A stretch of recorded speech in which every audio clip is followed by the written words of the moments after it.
i Tomislav Župan. Naši današnji gosti dolaze iz Slavonskog Broda i da pitamo prvoga Miljenka Bogdanovića, vi ste voditelj omladinskog kluba Centra mladih u Brodu i imate i video sekciju. Da, u okviru svoje djelatnosti mi imamo video sekciju čiji se rad uglavnom ogleda kroz 3 segmenta. Prvi segment je prezentacijski dio gdje mi u samom omladinskom klubu prikazujemo filmove, koncerte.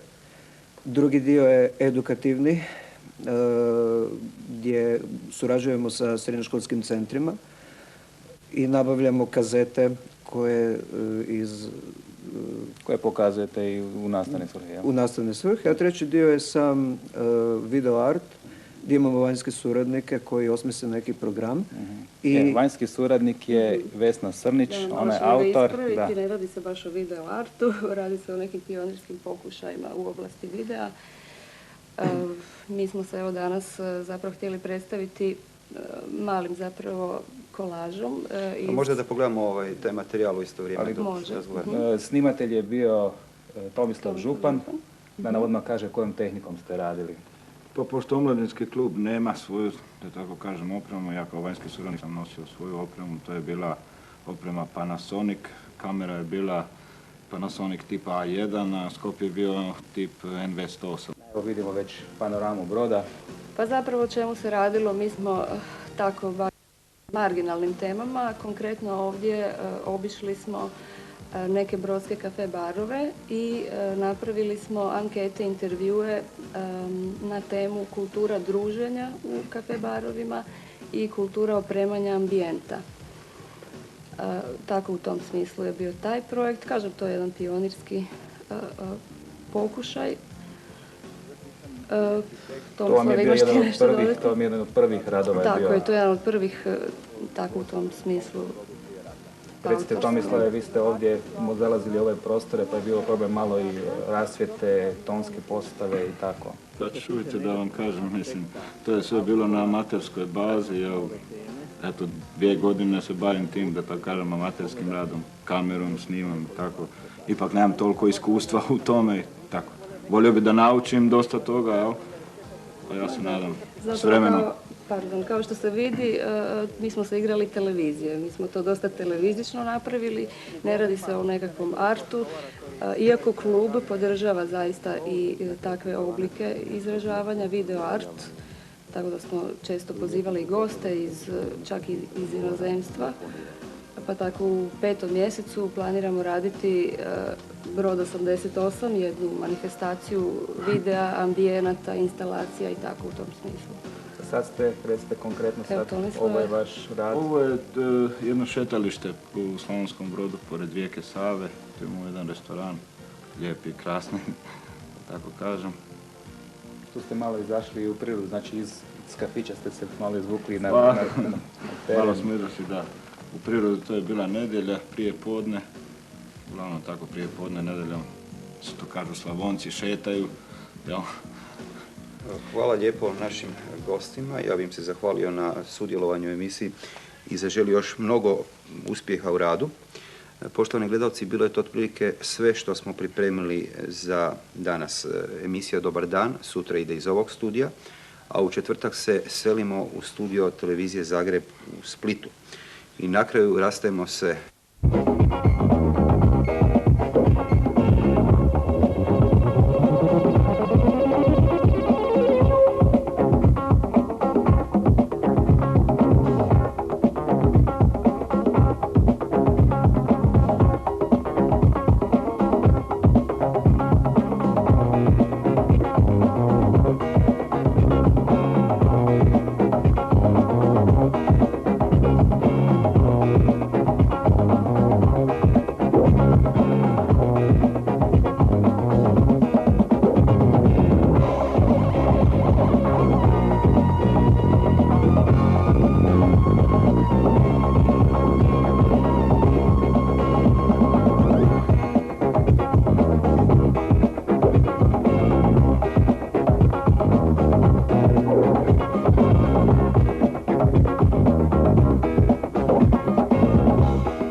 Budući da je obilježje svakog kriznog doba skretanje interesa sa oslabljenih sadržaja oficijalne kulture na druge sadržaje i oblike druženja, nas zanima kakva je kultura druženja u brodskim kafe barovima i kakvo je uređenje njihovog ambijenta, budući da je evidentno nastojanje lokala na angažiranju vrijednih kulturnih sadržaja i to likovnih, glazbenih i kazališnih. Kako je to izgledalo nekada, kako je to danas? Pitamo novinara Brodskog lista Duška Svilara. Ovako, ja bi se koristio jednim tekstom koji je izašao 80. godine u zagrebačkom ženskom listu Svijet i novinar je Drago Kastratović. Ja još nisam ljepši tekst pročitao, a dosta sam se bavio oko toga o životu u Slavonskom Brodu prije rata. Kada vjetrovi kasne jeseni pometuju posljednje opalo lišće po pločnicima i prvi mrazevi izlože svoje srebrne čipke u parkovima, građevinari to smatraju ustaljenom pojavom svršetka njihove sezone. Počinju tada zbrajati koliko su proteklim mjesecima sagradili novih zgrada i rijetko se kada sjete da prebroje stare kuće što su ih srušili gradeći nove. Čini se tako da kuće kao ljudi i biljke imaju svoju jesen i neizbježne pogrebne vjetrove. Slavonski Brod je, da bi gradio nove i rušio stare zgrade, među njima i dotrajale gostionice i hotele. U žurbi gradnje nitko nije stigao podrobnije opisati te stare ugostiteljske kuće.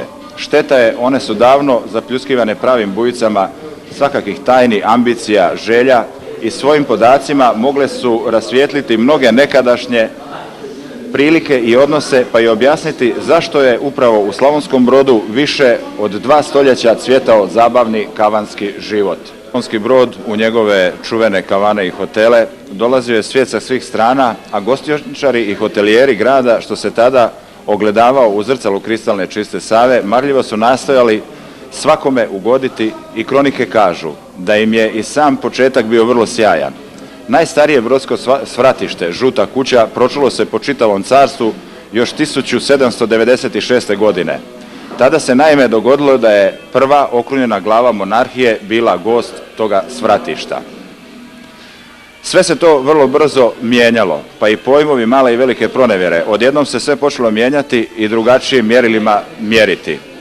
Hotela i gostionica je sve više i u ugostiteljsku kroniku ulaze 3 Gavrana, Knjanjetu, Port Artur, Bijela lađa, Šangaj, Jankomir, Klovcu. To su imena bivših brodskih gostionica kojih je krajem 18. i početkom 19. stoljeća osobite se na sebe pažnju oglasima u stilu. Kod Stremca je dobra piva, u Mastitu riba pliva, špricerom se grla gase, a na kraju ražnja vrti prase. Neki su ugostitelji bili još ambiciozniji od njega. Vlasnik nekada skromne gostionice Knjanjetu, koja je bila preuređena temeljito i dobila novo ime Central, otvorio je noćni bar. Odmah da kažem da je taj Central današnja gradska čitaonica u Mesićevoj ulici i to je nekada bio hotel. Najavljuje primamljive točke programa jer angažirane su prvoklasne varijetetske sile. Royal Step, plesač, Ria Gold, Balšpic, Teni Džipi, nizozemska plesačica, Ibi Sigeti, engleska plesačica, te Sepinka, specijalna engleska plesačica. Ja sam nezadovoljan, da ne kažem ovim kavanskim životom, jer Slavonski Brod praktički više nema pravu kavanu, niti pravu birtiju, niti pravu gostionu. Svi ti kafići nekako su produkt zapada i mislim da nisu proizišli iz ove sredine u kojoj živimo mi Brođani. Što se tiče uređenja, vjerojatno po nekakvom mom ukusu imaju 2 kafića koja zaslužuju da nose naziv kafića, to su Amadeus i Port Artur i Fortuna je bila dobra. Ostalo sve mislim da bespravno nosi naziv nekakvog kafića, jer ono što je kafić na zapadu, što smo mi pokupili sa zapada, mislim da nije to.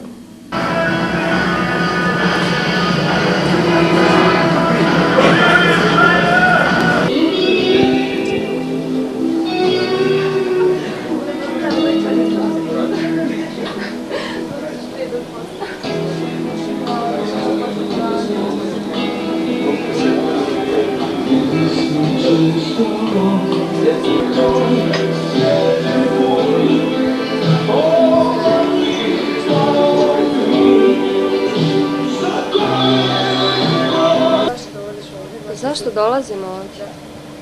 Pa, lijepo je. Ugodno, usluga, dobra. Ovdje je malo tiša muzika, onako sviđa mi se na prvi pogled, nije loš kafić. Onako, mislim, dobre stvari puštaju koliko sam uspio čuti i vidim dosta rulje ima ovdje ovako. Vjerovatno na večer kasnije ima više tako. Došli smo malo, poslije faksa, predavanja, došli smo ovdje malo ovako, na piće i tako. Gdje može mirno da sjedi, može fino da sjedi u društvu, da može razgovarati, da može... Ima gdje izaći. Nema puno u mjestu Brodu gdje možemo lijepo da sjedi. Ili mračno, ili previše muzika, ili svašta, mislim, ili ima probleme, ima svađe, ima svašta. Hoću da bude nešto gdje ljudi može da intimno da sjedi u društvu, da može razgovarati, da može slušati muzika, može popiće, da niko njim smeta. Mislim da sam možda 90% uspio, ne znam da je 100%. Tome reci, zašto dolaziš baš ovdje u ovaj prostor? Kako ti se dopada, kakva je glazba, kakvo je druženje s ljudima?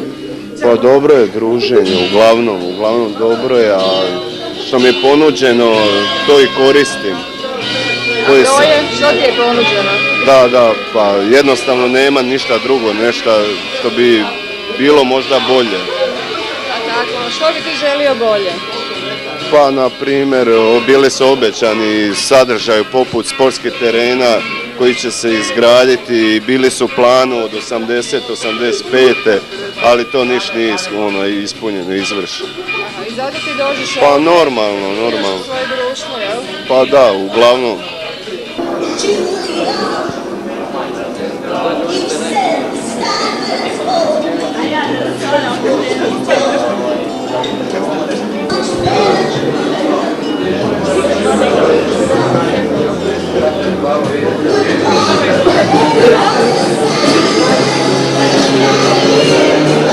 Nemam gdje drugo. Najbliže kuće, najjeftinije cijene. Prostor ovdje u ovaj kafić. Što ti se dopada? Dopada mi se muzika, atmosfera, ljudi koji dolaze, tako. O čemu pričate ovdje? Pa, o svemu i svačemu. Na primjer? Pa o muzici, o svemu. Pa što da kažem, najviše zbog muzike. Kakva je to muzika? Pa koja meni odgovara. Ovako dobro rad dolazi ovdje ovako. Onda... O čemu pričate? O čemu pričamo? Pričamo o svemu. Ponekad čak pričamo i o književnosti, ponekad pričamo o muzici, tako, kako se zadesi. Ali nekad ne možemo baš mnogo pričati, pošto zbog muzike, znaš. Se onda deremo, onda baš nije fino, znaš. A inače pričamo o svemu.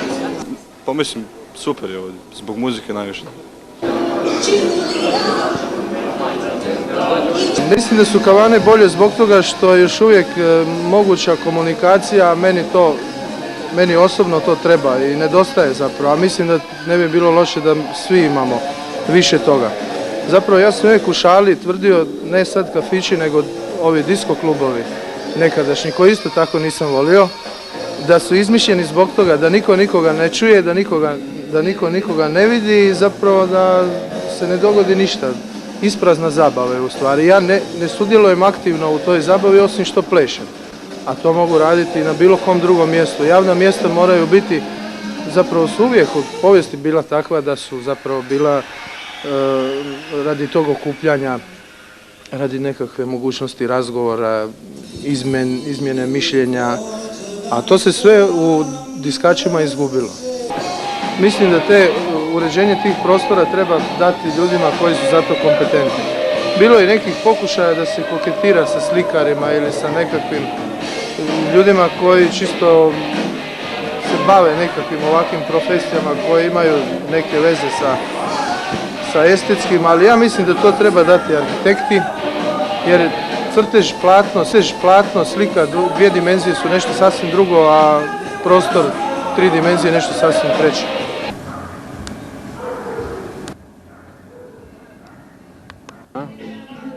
U nedostatku izlaska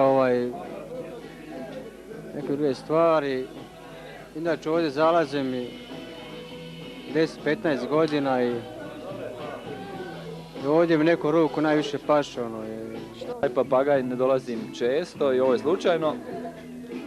A što me privlači? Privlači. Osnova svega su ljudi i glazba. O čemu razgovarate? O čemu razgovaramo? Premećemo neke standardne probleme. Najobičnije stvari. Koje su to? Pa recimo, ono najaktuelnije posao, recimo njegov posao, on je nezaposlen. Tako. Volio bi recimo jedan prostor gdje bi moglo stati malo više ljudi i šta ja znam, možda je nekad bilo dobro s nekim plesnjakom, možda je to bilo dobro, ali ne mora biti to. O čemu pričate ovdje? A pričamo o svemu i svačemu, o ljubavi, o prijateljstvu. Ovdje u kafiću, jel bi željela možda nekakav drugi sadržaj? Pa šta ja znam, vjerojatno nešto kao kazalište ili tome slično, ali to je dosta rijetko ovdje, pa onda šta se da?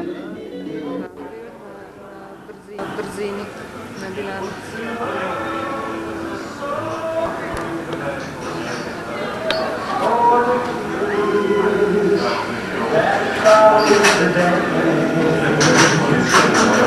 Ma daj, ajde, vježi. Nema nikad to. Daj, isključno je bio. Nemoj se imati bio. Daj, ćete zatvoriti odmah. Ma ne može ne bio to. A to je to. Znam, mislim je bio. Ona se snima je bio. Sve ja sad tu je bio lično. Ne izlaži vani zdravo. Svega za... Zašto? DPP je bio.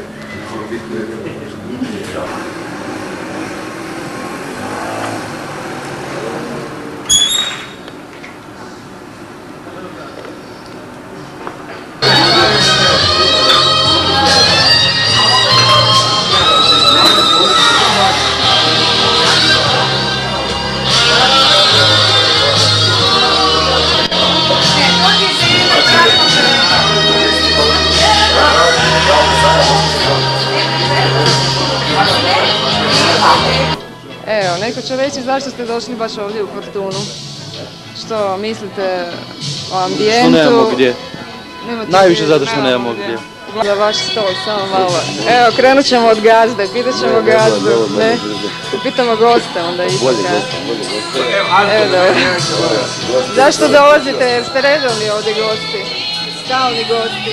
Zašto dolazite baš ovdje? Pitate mene ili njega? Evo, Antun će reći mjesto mene. Ne, samo izvoli. Kako vam se dopada prostor, društvo koje ovdje dolazi, o čemu razgovarate najčešće? Voli odgovori. Pa ako ja dolazim zbog Bore, dolazim prije svega zbog Bore i zbog Sanje, odnosno zbog njih dvoje. Zato što mi je ugodno. Nema gužve, kako vidite, dosta zgodno je. Dakle, iz priloženog društva se vidi da se može skupiti dobro društvo i gdje ima dobrog društva, tamo se nađemo. Hvala lijepo.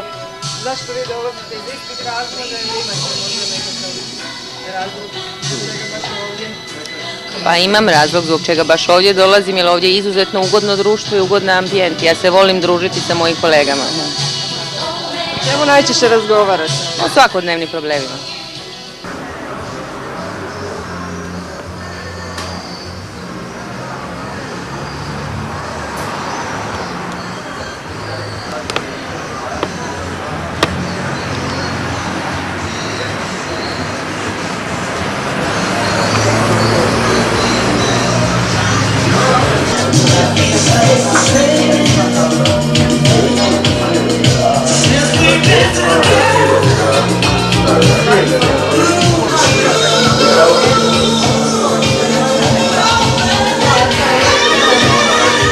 Ti to radiš u stvari, što organiziraš, ti si poznat po nekim manifestacijama, rock manifestacijama. Koje si do sad priredio?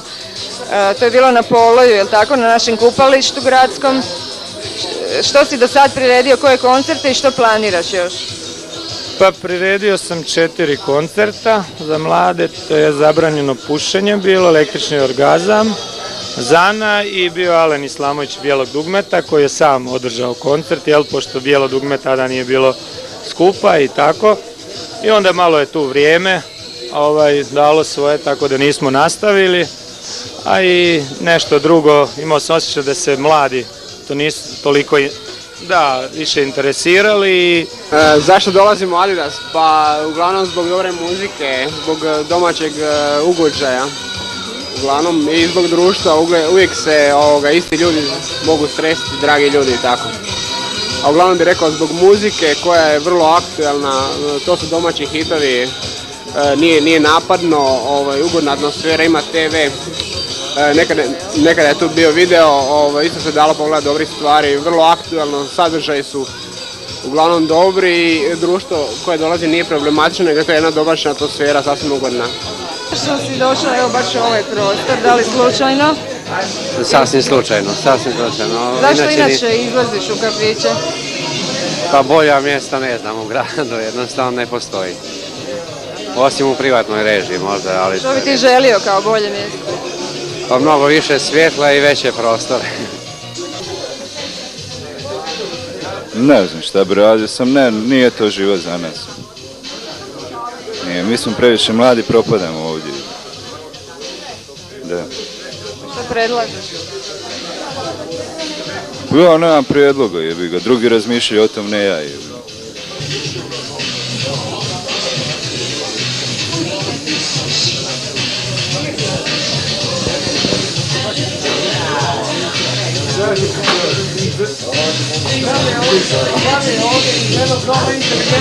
Chevalier Girbranovom rječniku simbola, konzumiranje alkohola do pijanstva u nekim kulturama veoma je cijenjen lunarni simbol, obred plodnosti i poticanja prirode. Sveto pijanstvo je pasivna raspoloženost utjecaju božanstva. Tada dolazi do gubitka svijesti o svemu, osim o istini, čak do zaborava samog zaborava u ezoterijskom smislu. Alkohol je dvojaki simbol. Pozitivan je simbol vatrene vode, životne vatre i stvaralačke inspiracije, naročito u nekih romantičarskih pjesnika. Udaljujući razum, alkohol spriječava ukručenje logike i priprema racionalnu invenciju. U negativnom smislu, alkohol je simbol ženskog znaka vode, simbol bolesti, smrti i destrukcije. O tom negativnom aspektu alkohola pitamo neuropsihijatra doktora Ivana Mihuljca. Nas prvenstveno zanima zdravstveno, medicinski, odnosno u najbližoj vezi s time socijalni problem.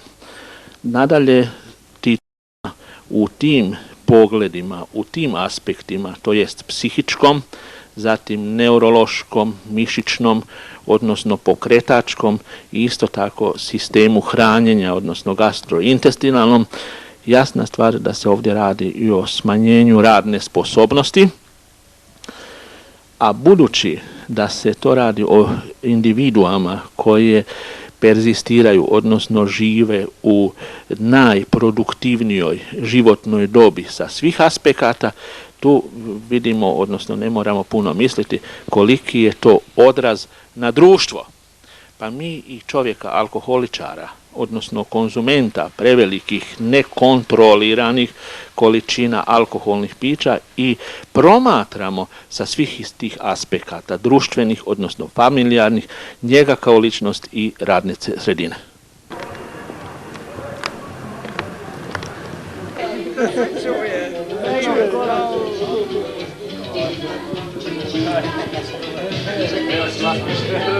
Vidimo dlaku.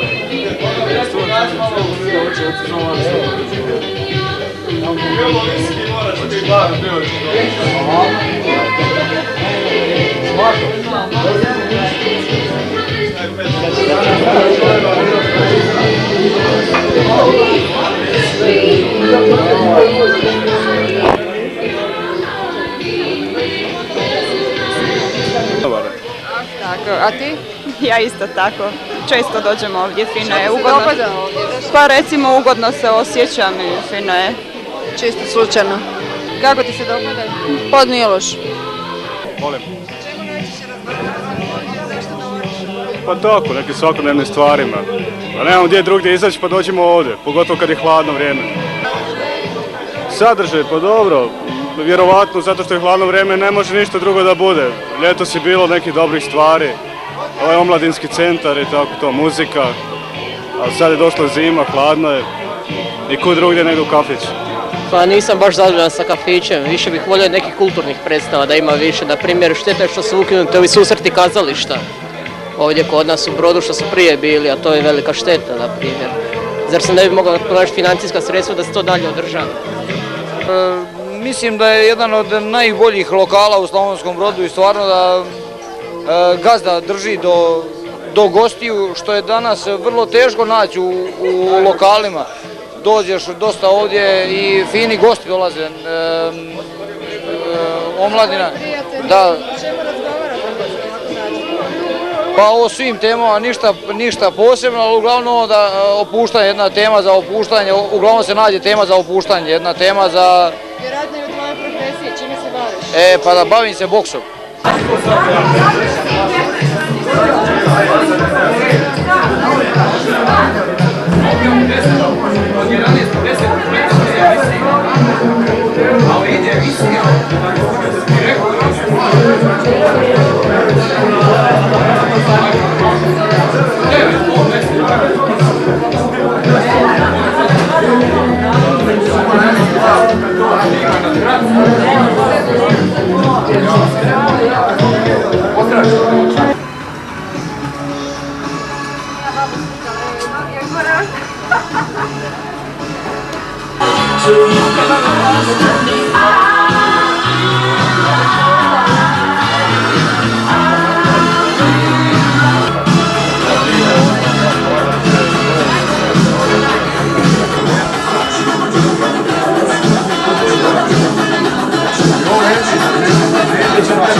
Mislim da šteta što nekog boljeg načina nema, jer smatram ovo jednim od loših načina druženja.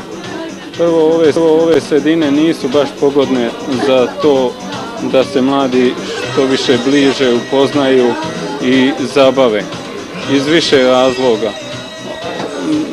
U kafićima je dosta bučno, to je osnovno da se ljudi dovoljno ne čuju ili slabije se čuju. Drugo, dosta je zagušljivo i vjerujem da nijedna institucija zdravstvena ne bi dozvolila na ovako malom prostoru toliko ljudi da se duže vremena zadržava. Znači nije baš ni najzdravije. Treće je takva jedna sredina, čini mi se više stvara jedno loše društveno stanje malograđanskog ponašanja i ophođenja.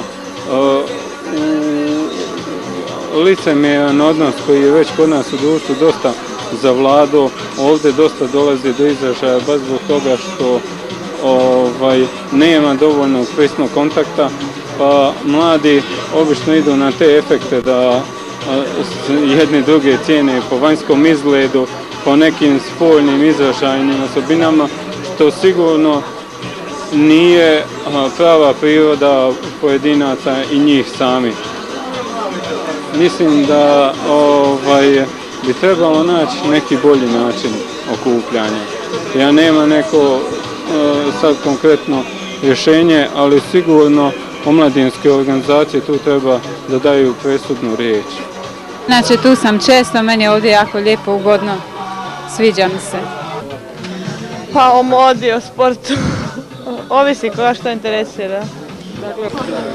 Pa ovo je nešto trenutno u Brodu najatraktivnije što ima. Hendikepirani smo, nema ništa naročito osim Amadeusa. Pa ideja postoji, svako ima neku ideju, jel samo njihova realizacija je dosta teška zbog objektivne situacije, krize i tako dalje.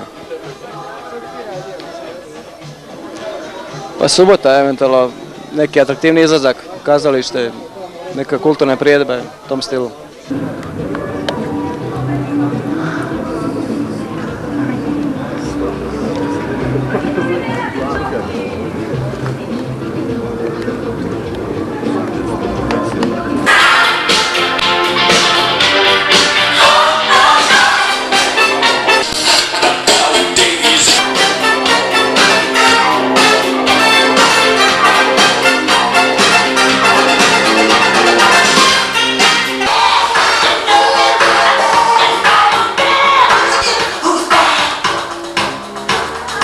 I Matt Collins je u stvari početkom 60. godina napisao pjesmu Karte na stol.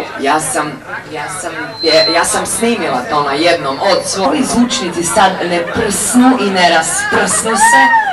Ja ću to otpjevati recimo kao što bi to učinio Matt Collins. U Slavonskom Brodu nisam bila dugo i stvarno se ne sjećam kad je bio posljednji moj koncert.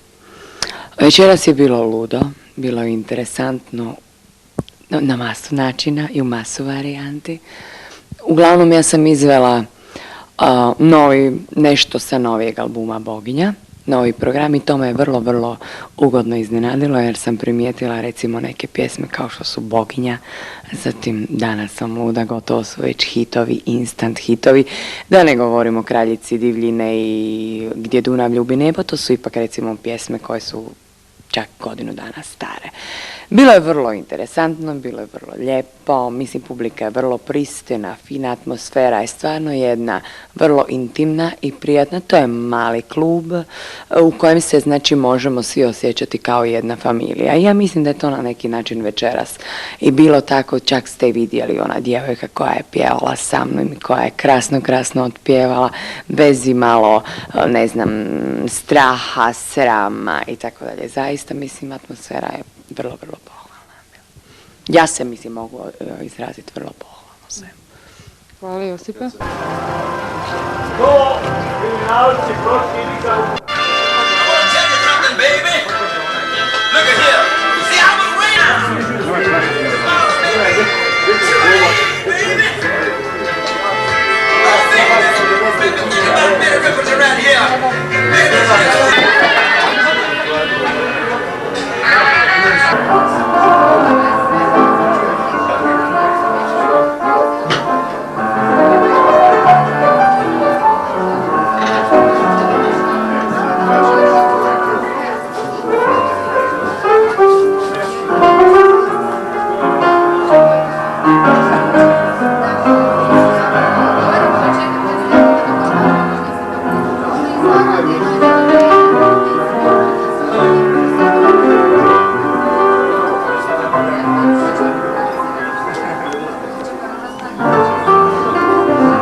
A šta je, ima predstave čovjek?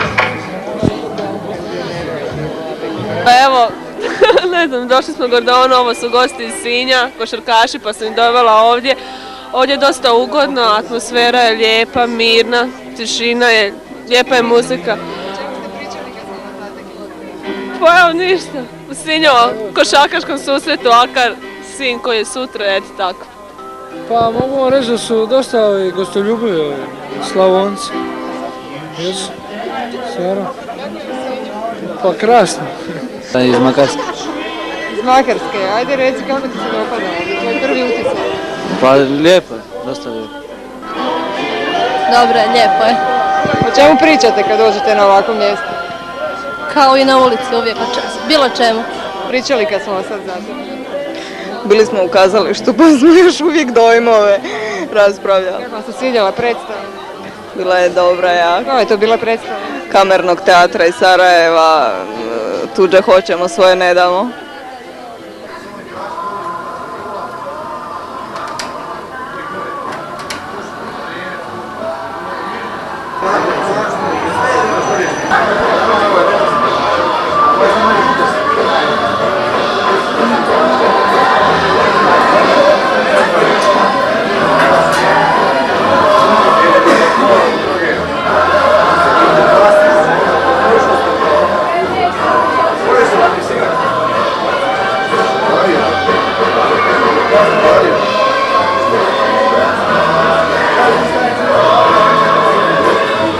Pa dolazim se zbog uređenja, prvo i zbog atmosfere koja je ovdje ugodna i pristojna. Nema glasne, preglasne muzike i zbog toga što mi tu većina prijatelja vraća. Možda neki drugi prostor, sadržaj u ovim večernjim satima? Ja mislim da nakon Portatora to stvarno nije potrebno. Možda još malo odemo do Amadeusa, ali čisto radi društva da se vidimo i tako. I vlasnici, mi se sviđaju. Kaže, da li ovdje često gostuju? Relativno često. Što ti se ovdje dopada? Ambijent, društvo, muzika, sadržaj, kompletan. O čemu pričate? Ja sam vas zatekla u radu. Časkamo neobavezno, zabavljamo se u pravom smislu riječi. Poslije predstave jedne komedije, onako u dobrom raspoloženju nastavljamo. Što misliš o prostoru, da li je specifičan za... Da li je specifičan za? Za brodsku sredinu. Pa mislim da je čak iznad nekakvog brodskog prosjeka. Mislim da je ambijent izvanredan i da je ono među svjetske bih ja ubrala, jer je meni ovdje izuzetno prijatno.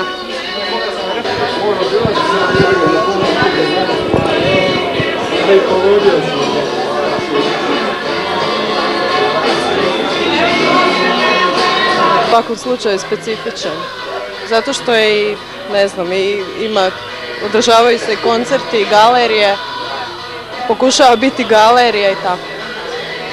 Dobro, o čemu ste pričali sad kad smo vas zatekli, reci ti? O čemu smo pričali? Pričali smo kako je lipo u Slavonskom Brodu. Sigurno iz Sinja. Da. Sad smo sreli u Gordoni jedno društvo iz Sinja, to su vjerojatno tvoji prijatelji, košarkaši. Da, to su vjerovatno... Što radite ovdje?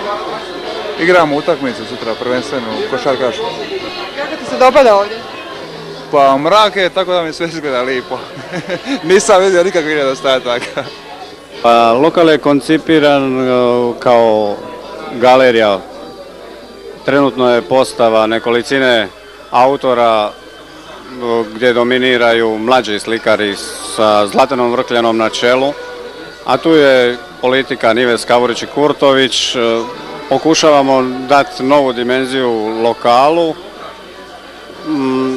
Da li smo uspjeli, ne, po uzoru na neke druge, vidjet ćemo. Nadamo se da ovo neće biti posljednja.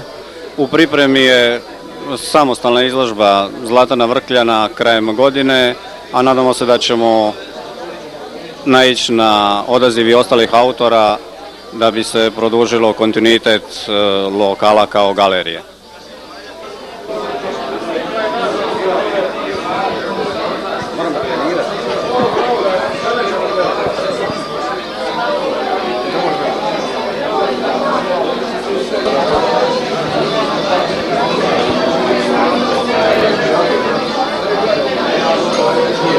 Imamo s Mladenom Ratkovićem, profesorom psihologije i sociologije.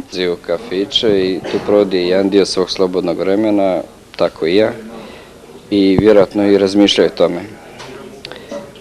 Kad razmišljam o tome, ja se sjetim Marksove misli čovjek je čovjeku najveća potreba, ili možda McDougalla kad govori o nagonu za okupljanjem. A u biti, malo dublje kad uđemo u to što se tu dešava, u kafićima nalazimo prijatelje i poznanike i oni imaju taj svoj smisao. Jer u gradovima se gube smisao klasična šetališta, korza, tako nešto se i u Brodu dešava. I u biti dosta mladi dolazi u kafiće, posebno u hladnim dijelu godine. Osim što u kafićima na ugodan način provodimo slobodno vrijeme, mi tu stičemo nova poznanstva i stičemo nova iskustva. Druženje u kafićima možemo shvatiti i kao svojevrsno imitiranje starijih, kao potragu za identitetom, sampotvrđivanjem.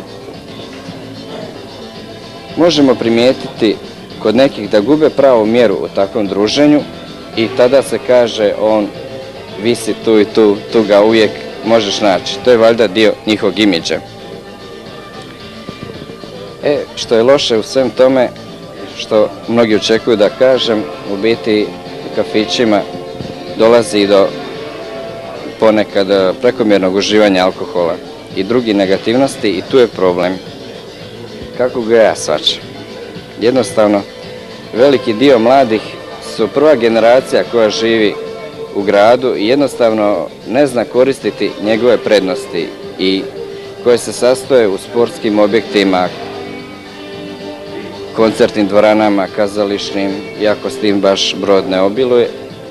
I to je možda bi bilo posebna tema, ali sve toga može se zaključiti da treba govoriti o kulturi življenja u gradu.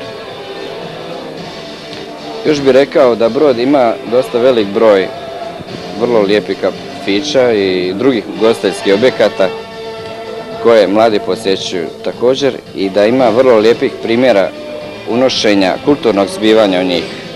To se vidi po koncertima, izložbama slika i tako dalje.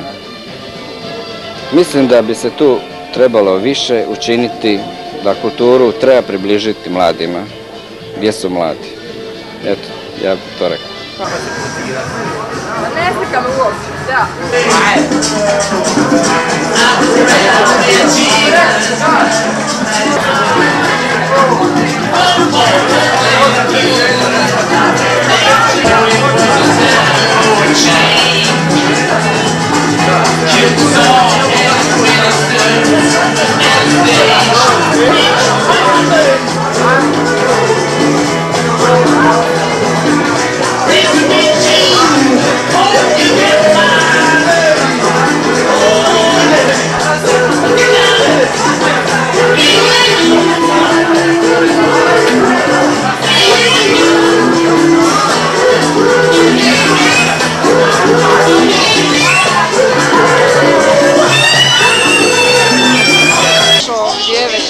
Zato što mi je tu momentalno najljepše.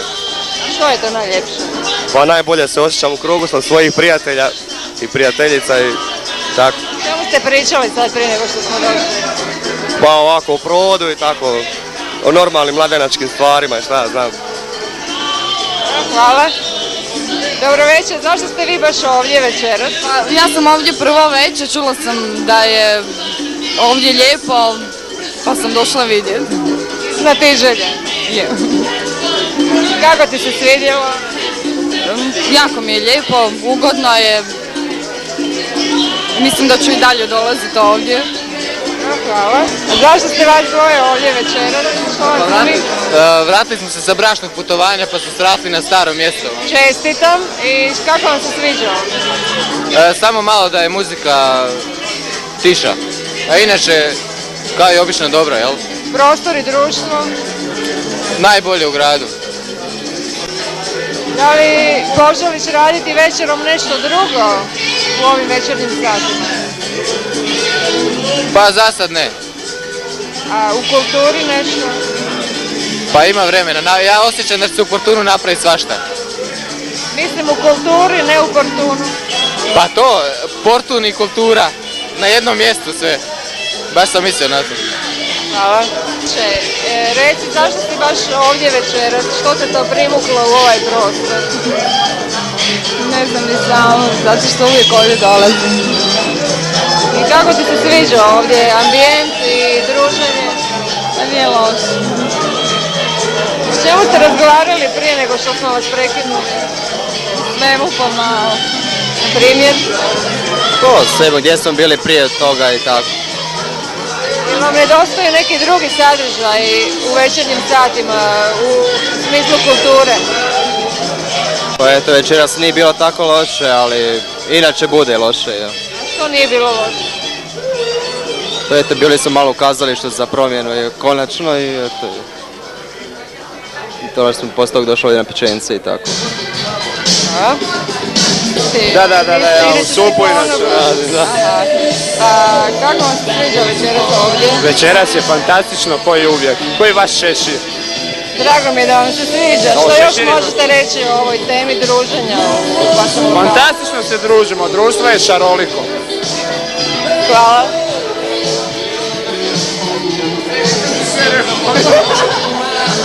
Ovdje ono, pitam me, još me pitaj nešto. Nema veze nek svima dalje ja ću pričati.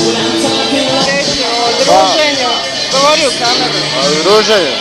Ovdje sam da je skupo pivo i da mi sve sjelo do ovdje. Što to? Pa sve skupo čoč, on je normalno. Sve dovoljno je došlo. Pogotovo radničke klase, jel tako župane? Svega je ovdje. Živio. Pitat ćemo vas dvoje, kako se družite ovdje, da li vam je ugodno, o čemu razgovarate? Ja prvi pričam, jel? Pričamo o nekim stvarima. Na primjer? O muzici. Nema. O muzici, o ljudima, o zabavi i loše u Slavonskom Brodu i tako. Ovdje ti je dobro? Pa mora biti dobro. A kako je tebi? Fantastično. Kako ste pričali malo? Pa namjeravamo napraviti ulum o organizaciji. Ćemo Canu, što mu se svidjelo ovdje pa je došao večeras? Molim? Što ti se svidjelo ovdje pa si došao večeras? Pa imam dobro društvo, a volim muziku dobro. Ovdje je dobra muzika. Da. Ti si zadovoljan? Da li bi želio biti negdje drugdje večeras u životu? Ne, Dobro ti je ovdje. samo ovdje. Ja sam došao ovdje. Hvala. Ovdje u Portunu večeras razgovaramo s dva netipična konobara netipična za Slavonski Brod. Ovdje s desne strane meni se nalazi Berislav Bašić, on je apsolvent grafike i pitamo ga kako se snalazi u ovom poslu koji sada radi, da li treba nekakva vještina naročita za ovaj posao i da li se misli baviti ovim poslom i u buduće. Kako mi je krenulo, mislim se baviti stvarno. Vještina nikako ne treba. Sve ide normalno. Kad se čovjek normalno ophodi s ljudima, sve ide, nema problema nikako. Misliš se baviti dalje? Pa mislim. A svojim poslom profesionalnim? Nemam u planu sad u jedno određeno vrijeme uopće. Dobro, hvala. Pitamo Branka isto ovo pitanje, kako se on snalazi u poslu ovdje i budući da je on apsolvent prava, da li planira nešto u budućnosti s tim svojim pozivom ili misli možda i dalje raditi ovaj posao? Pa ovaj posao radim samo zato što moram, mada mi ne predstavlja neku teškoću i sa ovim poslom isto se mislim baviti dok bude na ovakav način. Na način na koji smo i predstavljeni dva netipična konobara, a prvo zato što radim sa kolegom s kojim sam već dugo vremena prijatelj. To znači da se bolje kužimo i mislim da ovaj posao nije toliko težak ukoliko nalaziš zajednički jezik sa ljudima koje služiš. Dakle, vas dvojica ne radite prvi puta zajedno, već ste duže vrijeme bili zajedno, jel? Ne, mi radimo prvi puta zajedno, ali smo prijatelji dugo. A obojice u ovom poslu već duže vrijeme? Pa ja sam 1,5 godina, on je nešto manje. Dobro, i kad planiraš završiti fakultet? Čim mi posao dozvoli. Dobro, hvala.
mi se sviđa zato što se može plesati i volim plesati, lijep mi je ambijent i tako dolazi malo kulturniji ljudi.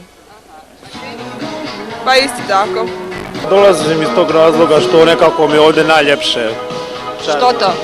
Pa muzika je prije svega, a i društvo, može se ovdje prijatno naći društvo. O čemu se razgovara ovdje, da li se razgovara? Pa razgovara se o tim svim temama o kojima mladi pričaju. Da je najbolji kafić u Brodu. I što se tiče muzike, mislim da je trenutno jedna od boljih muzika koji postoji u Slavonskom Brodu.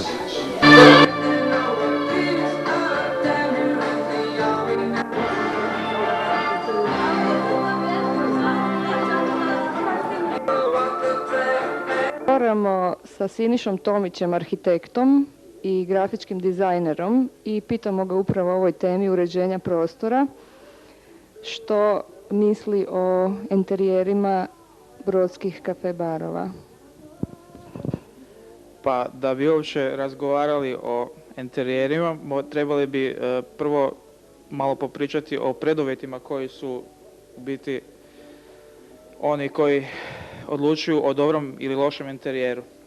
Dakle, jedan od glavnih preduvjeta je pronaći investitora koji zna što hoće ili koji ne zna što hoće, ali pušta arhitektu da se iskaže na najbolji način kako arhitekt želi to ostvariti.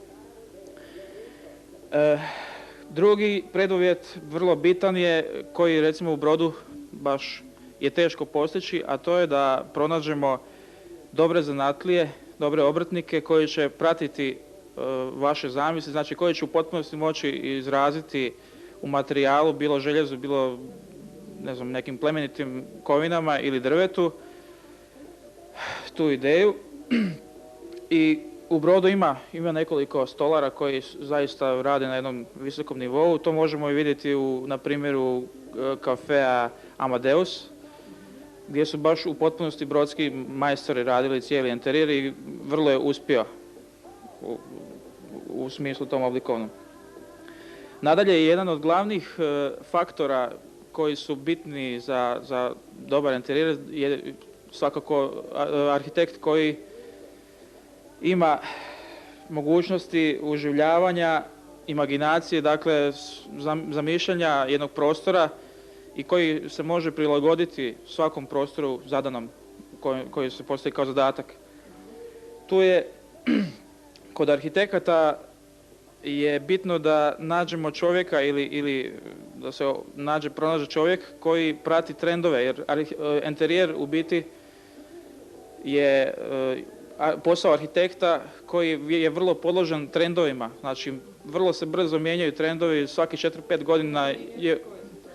Pa jedan od zadnjih trendova koji vlada već negdje u svijetu negdje 7-8 godina i koji se još uporno žilavo održava je takozvani postmodernistički pristup interijeru i eksterijeru u arhitekturi, ali u interijeru je poznata američka, u stvari neka poluamerička, polutalijanska grupa Memphis, koja je radila, mislim, od najsitnijih detalja i oni su uvjetovali u Europi čitav niz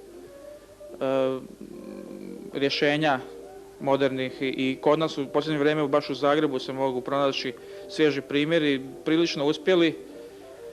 Recimo, na primjer, ovaj jedan kafe Slasičar na Uno je jedan od takvih primjera. Vrlo jednostavno, ali svježe i suvremeno, da, jednom riječju. Dakle, pored toga, u interijeru je bitno postići jednu određenu atmosferu, upravo zbog tog druženja, da se ljudi druže, a ta atmosfera se postiže određenom scenografijom. Ta scenografija opet je podloga za ponašanje ljudi, jer znamo da smo svi mi, kad dođemo na neko javno mjesto, pogotovo u kafić gdje se ipak malo opušteno ponašamo, je bitno, svi smo mi u stvari glumci na neki način, nosioci određenih društvenih uloga i ponašanja i tako da je ta scenografija na neki način i određuje ponašanje korisnika interijera. Pored toga ima tu još različitih faktora, spomenuo bih samo da često i nažalost baš u Brodu arhitekti vrlo stereotipno, bez imalo individualnosti pristupaju u stvari problemu i poslu kojim se bave. a sad ima tu više faktora i razloga za to. Jedan je recimo da arhitekt jednostavno putem manjeg otpora prema investitoru prihvati sve ono što investitor želi, a obično investitor, kao što sam to na početku, u većini slučajeva ne zna što želi ili zna što želi, ali je to naginje kiču i vrlo je neadekvatno današnjem vremenu i uopće ponašanju i zahtjevima današnjih ljudi, mladih. Tako da putem tog manjeg otpora on povlađuje investitoru i na kraju se izrodi nekakav monstrum od interijera koji stvarno ne može zadovoljiti današnji ukus suvremeni. Pa ja ne bih sad baš nabrajao te loše jer u većini su loši. Mislim, ne bih želio ni kritizirati jer previše, jer svi znamo u stvari kakva je situacija. Radije bih spomenuo ove bolje, recimo već sam spomenuo Amadeus i što je zanimljivo, recimo imamo jedan stari kafić, to je Antik, koji u biti nema nekakav specijalni oblikovan interijer sa tog aspekta baš estetike, ali ima nešto u sebi, tu dušu, jednu atmosferu.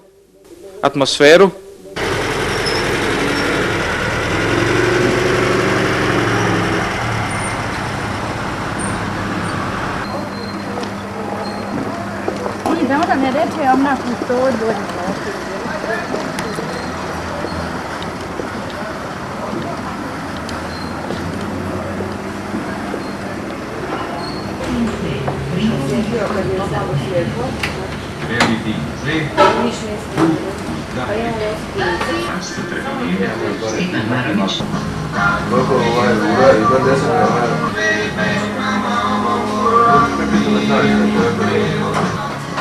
bolje.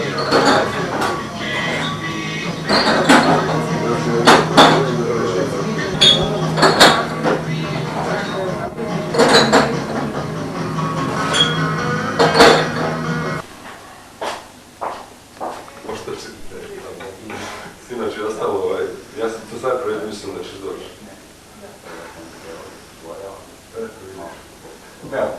Ajde, vidimo se.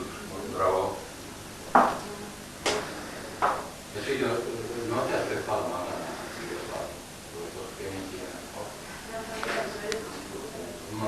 O temi kultura u brodskim kafe barovima pitamo politologa Dragutina Živkovića, voditelja omladinskog kluba. A što se tiče današnjeg kafića, trebalo bi samo jednom rečenicom nešto reći.